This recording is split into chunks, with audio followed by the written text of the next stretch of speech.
Laila college இதுல ஏரியில தான் அந்த அப்படி வழியே தான் வரும். இல்ல இப்போ வள்ளுவர் கோட்டம் லைலா. அப்போ நம்ம என்ன எல்லாத்தையும் நம்ம இழந்து இழந்து இழந்து பிற்காலத்தில் நம் சந்ததியினர்கள் எப்படி வாழ்வாங்க? அந்த கவலை எங்களுக்கு இருக்கு, அந்த அக்கறை எங்களுக்கு இருக்கு, வேற யாருக்குமே இல்ல. ஏன்னா அவங்களுக்கு தெரியல. அதனால்தான் உணர்வுபூர்வமா எது செஞ்சாலும் உணர்வுபூர்வமா செய்யறோம். இந்த பள்ளிக்கரணை காப்பாற்றணும் 23 ஆண்டுகளுக்கு முன்பு எதுக்கே நாங்க செய்யணும்?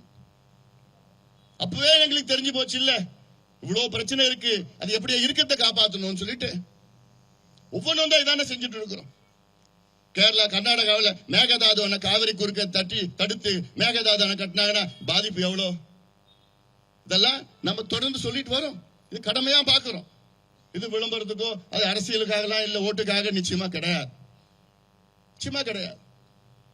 இப்ப இருக்கிற அரசு உங்களுக்கு மிகப்பெரிய ஒரு மக்கள் தீர்ப்பு கொடுத்திருக்கின்றார்கள். இப்ப இருக்கிற டிவிகே அரசு முதல் ஏரியை காணும்.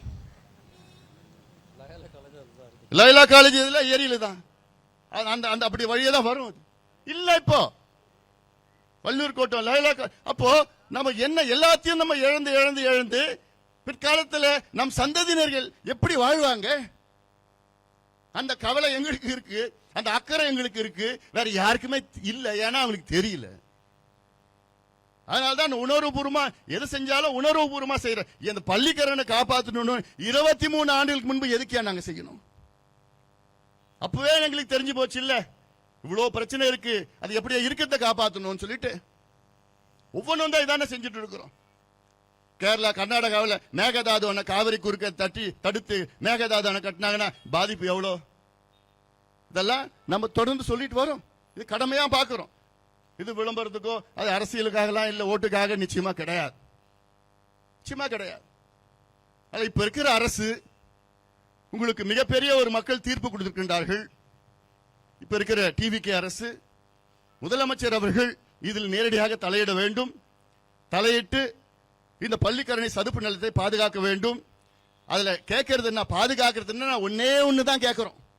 அதுல நோட்டிஃபை பண்ணுங்க, வரையறை செய்து நோட்டிஃபை பண்ணுங்க. அந்த நோட்டிபிகேஷன் கைட்லைன்ஸ் ஒன்னு இருக்கும், அந்த கைட்லைன்ஸை ஃபாலோ பண்ணுங்க. இன்னைக்கு ஒரு நாளைக்கு பள்ளிக்கரணை சதுப்பு நிலத்துல ஒரு நாளைக்கு 5000 டன் குப்பைகளை கொட்டுறாங்க. ஒரு நாளைக்கு லட்சக்கணக்கான, அதாவது அந்த திடக்கழிவு ரா சூவேஜ் நம்ம டிச்சில் போறதில்ல, அது எல்லாமே நேரடியா அதுல கொட்டுறாங்க. மெட்ரோ வாட்டர்ல ஆலந்தூருடைய குப்பை, பெருங்குடி குப்பை, எல்லா குப்பையும் அங்கதான் நேரடியா கொட்டி அதுல எரிக்கிறது வேற. அரசாங்கம் நோட்டிஃபை பண்ணிட்டாங்கன்னு வச்சுக்கீங்களேன், நோட்டிஃபை பண்ணி வரையறை செய்து அந்த எல்லைகள்லாம் காம்பவுண்ட்லாம் கட்ட முடியாது. சார் சொன்ன மாதிரி அது வந்து ஒரு ஹைட்ராலஜி சிஸ்டம் இருக்கு. ஈக்காலஜி, ஹைட்ராலஜி, பயோடைவர்சிட்டி சிஸ்டம்னா அங்க இருந்து தண்ணி இப்படி வரும், அங்க இருந்து இங்க வரும், இங்க இருந்து இப்படி போவோம். அதுக்கு காம்பவுண்ட்லாம் கட்ட முடியாது. அந்த தண்ணி நேச்சுரலா வரணும். நேச்சுரலா வந்தாதான் அது ஃப்ளோ இருக்கும். இந்த வடிகால் மட்டும் இல்ல, பள்ளிக்கரணை வடிகால் மட்டும் இல்ல, இது மிகப்பெரிய சென்னைக்கு ஆக்விஃபயர். ஆக்விஃபயர்னா தண்ணியில அடியில இருந்து இருந்து இருந்து ஒன்னு கடல் நீர் வந்து உள்ள வராம பாத்துக்கும். பள்ளிக்கரணை மட்டும் இல்லைன்னா ஒட்டுமொத்தம் அந்த தாம்பரம், பல்லாவரம், கோயம்பேட்டை அந்த எல்லா பகுதியிலும் இன்னைக்கு உப்பு நீர் இன்னும் மோசமா இருக்கும். Carbon sink. அது எவ்வளவு இப்ப carbon dioxide, carbon monoxide நம்ம சுவாசிக்க நம்ம வெளியில விடுறோம்ல, அதெல்லாம் எல்லாமே அது அப்சர்வ் பண்ணும். கார்ல, ஆட்டோமொபைல்ல வர்றது எல்லாமே இதனால்தான் வந்து குளோபல் வார்மிங் இருக்கு. கிரீன் ஹவுஸ் கேசஸ் இதெல்லாம் இதை எல்லாமே அப்சர்வ் பண்ணும். எவ்வளவு பெரிய ஒரு தன்மை உள்ளது. இத பத்தி புரிதல் இல்ல, அதான் எனக்கு பிரச்சனை. அது கஷ்டமா இருக்கு. இளையோர்களே, ஒரு ஆட்சி மாற்றத்தையே நீங்க கொண்டு வந்தீங்க சோசியல் மீடியா மூலமா. இந்த பள்ளிக்கரணை சதுப்பு நிலத்தை, இதனுடைய நன்மைகள், இதனுடைய பிரச்சனைகள், இது எப்படி பாதிக்கும்னு ரீல்ஸ் போடுங்க, பதிவு போடுங்க, நேரா பள்ளிக்கரணைக்கு போங்க, அதை பாருங்க. பியூட்டிஃபுல் பேர்ட்ஸ், அந்த பேர்ட்ஸ் படம் எடுத்து போடுங்க. ஃப்ளோரா, ஃபோனா, அது எல்லாம் பண்ணுங்க. குப்பையை எரிக்கிறாங்க, அதை எடுத்துட்டு போடுங்க, ரீல்ஸ போடுங்க. சாக்கடை உள்ள தண்ணி விடுறாங்க, அதை போடுங்க. எவ்வளவு சட்டங்கள் இருக்கு. சமீபத்தில் தான் green bench, south green bench வந்து ஒரு நல்ல வேலை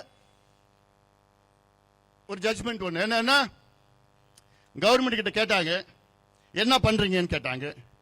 நம்ம ஜெயஸ்ரீ அவங்க தான் வழக்கு போட்டாங்க. அவங்க வந்து அமிக்கஸ் கியூரி மாதிரி ரிப்போர்ட் பண்ணி